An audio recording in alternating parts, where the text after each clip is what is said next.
अगर आपने इस ड्रामा के पिछले पार्ट नहीं देखे तो पहले आप उन्हें देख लें। अगर आपको ड्रामा की एक्सप्लेनेशन अच्छी लगे तो वीडियो को लाइक कर दीजिए और मेरे चैनल को सब्सक्राइब कर दीजिए, जिससे आपको ऐसी ही इंटरेस्टिंग वीडियोस के नोटिफिकेशन मिलते रहें। यान को कॉल करके शिंग कहता है, आप मुझे लिटिल फ्रेंड समझना बंद कब करोगी? यान पूछती है, तुम कहाँ हो? शिंग, मुझे नहीं पता। यान को उसकी चिंता होती है कि पता नहीं ड्रंक होकर ये कहाँ घूम रहा होगा, तो वो उसे ढूंढने निकलती है। एक जगह बैठा हुआ शिंग उसे मिल जाता है। यान, तुम कह रहे थे कि तुम लिटिल फ्रेंड नहीं हो और देखो मुझे तुम्हें लेने आना पड़ा। यान उसे उसके घर लेकर जाती है। सारे रास्ते शिंग उससे कहता रहता है, मैं लिटिल फ्रेंड नहीं हूँ। टैक्सी में ड्रंक होते हुए भी वो यान से कन्फेस करता है कि वो उसे लाइक करता है। घर पर जब वो उसे रूम में ले जाती है तो शिंग उससे संभलता नहीं है और वो बेड पर शिंग के ऊपर गिर पड़ती है। वो दोनों एक दूसरे के बहुत क्लोज होते हैं।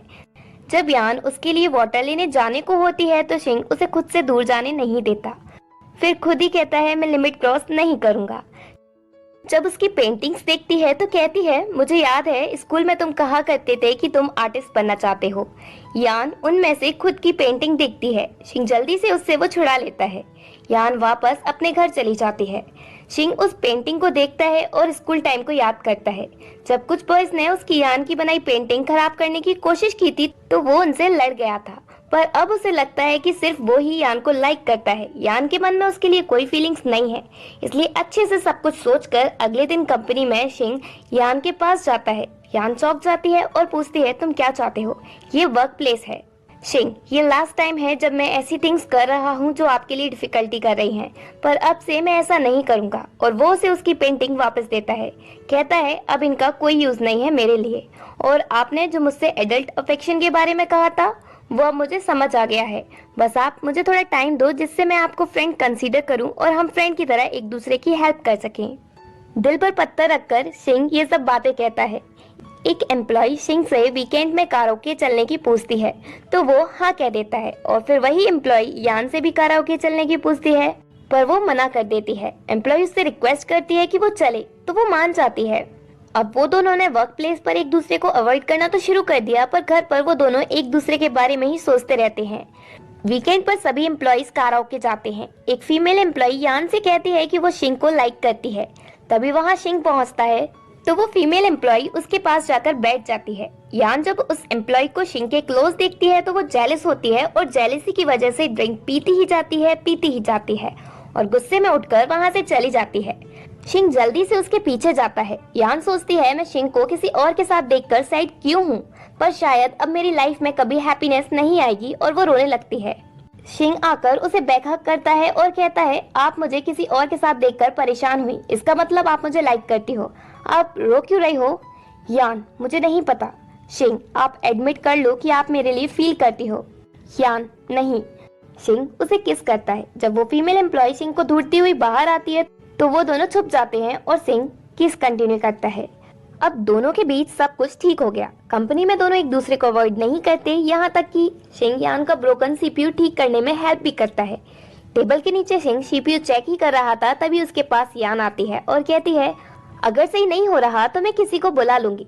शिंग कहता है, आज आपने लिपस्टिक चेरी फ्लेवर की लगाई है ना, और वो उसे किस करता है।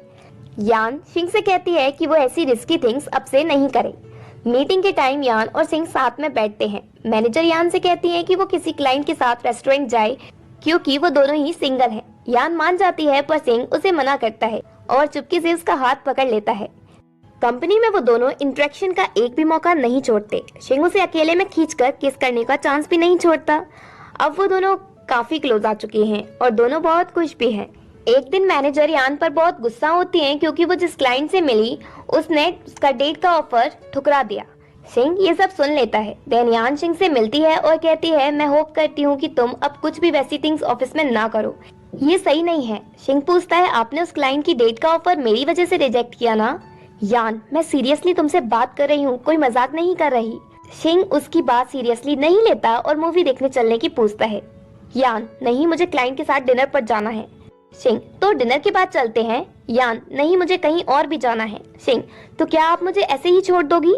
यान, मैं एडमिट करती हूँ कि मेरे मन में तुम्हारे लिए फीलिंग्स हैं, पर मुझे नहीं लगता हम रिलेशनशिप में हैं। आई एम सॉरी, पर मुझे कुछ समझ नहीं आ रहा कि अभी चल क्या रहा है। भले ही मैं खुश हूँ, पर ये सब सही नहीं है, क्योंकि मुझे सिक्योरिटी का सेंस फील नहीं होता इस रिलेशनशिप में। और इस रिलेशनशिप में फाइनल क्या होगा? क्या हम शादी कर लेंगे? शिंग, क्या हम शादी नहीं कर सकते? यान, मुझे लगता है तुमने शादी के बारे में अभी सोचा ही नहीं है। अब मुझे लगता है हमें हमारी फीलिंग्स कंट्रोल करनी चाहिए। कहीं ऐसा ना हो कि हम अपनी लाइफ में उस पॉइंट में पहुंच जाएं जहां हम वापस ही ना आ पाए। दिन रात में यान क्लाइंट से मिलकर वापस जा रही थी तो शिंग उससे फिर से मिलता है और उसके साथ टैक्सी में बैठ जाता है। यान, मैंने तुम्हें दिन में समझाया था ना। शिंग, मैं समझ गया था वो सब, पर मुझे तुम्हारी चिंता हो रही थी। यान, तुम मुझसे दूर रहो, लिमिट क्रॉस नहीं करो। शिंग, मुझे पसंद नहीं है जब आप दूसरों मैन के साथ ड्रिंक करती हो, तो इसलिए मैं आपको घर छोड़कर आता हूँ और फिर मैं वापस अपने घर चला जाऊंगा। शिंग यान को घर लेकर जाता है। ड्रिंक करने की वजह से उसकी कंडीशन ठीक नहीं होती तो शिंग उसके पास ही रुकता है और उसका ध्यान रखता है। पर जब वो उसके लिए पानी लेने जाता है तो वो मिस्टेकनली गर्म पानी से अपना हाथ जला लेता है। यान जल्दी से भागकर उसके पास आती है और कहती है, तुम इतने बुद्धू क्यों हो? शिंग उसके शोल्डर पर सर रखकर पूछता है, आपको मेरी चिंता क्यों है? शायद आप खुद को मुझसे दूर फोर्सली कर रही हो। और अगेन वो यान को किस करता है। यान उससे खुद को दूर करती है और कहती है, तुम जैसे यंग मैन मेरे लिए सिर्फ ट्रैप हो। ये सुनकर सिंह अपसेट हो जाता है और वहां से चला जाता है। नेक्स्ट डे कंपनी में यान सोच लेती है कि अब उन्हें एक क्लियर लाइन ड्रॉ करनी ही पड़ेगी। कंपनी में दोनों एक दूसरे को फिर से अवॉइड करने लगते हैं। 1 मंथ निकल जाता है। यान और सिंह के बीच कोई कांटेक्ट नहीं होता, पर एक दिन यान वो पेंटिंग्स देखती है जो यान ने उसको दी थी। उसे देखकर वो सिंह के बारे में सोचने लगती है और फिर वो बिना सोचे समझे रात को ही सीधा कंपनी जाती है जहां सिंह ओवरटाइम कर रहा था अकेला, और उससे पूछती है, क्या तुम अभी भी मुझे लाइक करते हो? सिंह, आपको पता है मैं कभी आपको भूल नहीं सकता। जब यान उसके क्लोज आती है तो वो उससे दूर जाता है और कहता है, भले ही मैं आपको अभी भी लाइक करता हूँ पर अब मैं हर्ट होना नहीं चाहता, इसलिए आप मुझसे थोड़ा डिस्टेंस से ही बात करो। यान, आई एम सॉरी, मुझे अपना इनसिक्योरिटी का सेंस तुम पर शिफ्ट नहीं करना चाहिए था। पहले मैंने कहा था कि तुम जैसे यंग बॉयज में रिस्पॉन्सिबिलिटी का सेंस नहीं होता, पर अब मैं समझ गई इसमें तुम्हारी एज का फॉल्ट नहीं है, इसमें मेरी ही गलती है। पर तुमसे दूर होकर मैं सिर्फ तुम्हारे बारे में ही सोचती रही, उन मोमेंट्स के बारे में जिसमें तुमने मुझे हैप्पीनेस दी। मुझे समझ नहीं आया कि हैप्पीनेस के बाद भी मैंने तुम्हें खुद से दूर क्यों किया, पर अब मुझे सिर्फ तुम चाहिए और कुछ नहीं। सिंह जल्दी से उसे किस करता है। देन फाइनली दोनों एक हो जाते हैं और हैप्पीली रहते हैं। तो यहाँ एंड होता है इस ड्रामा का सीजन 1।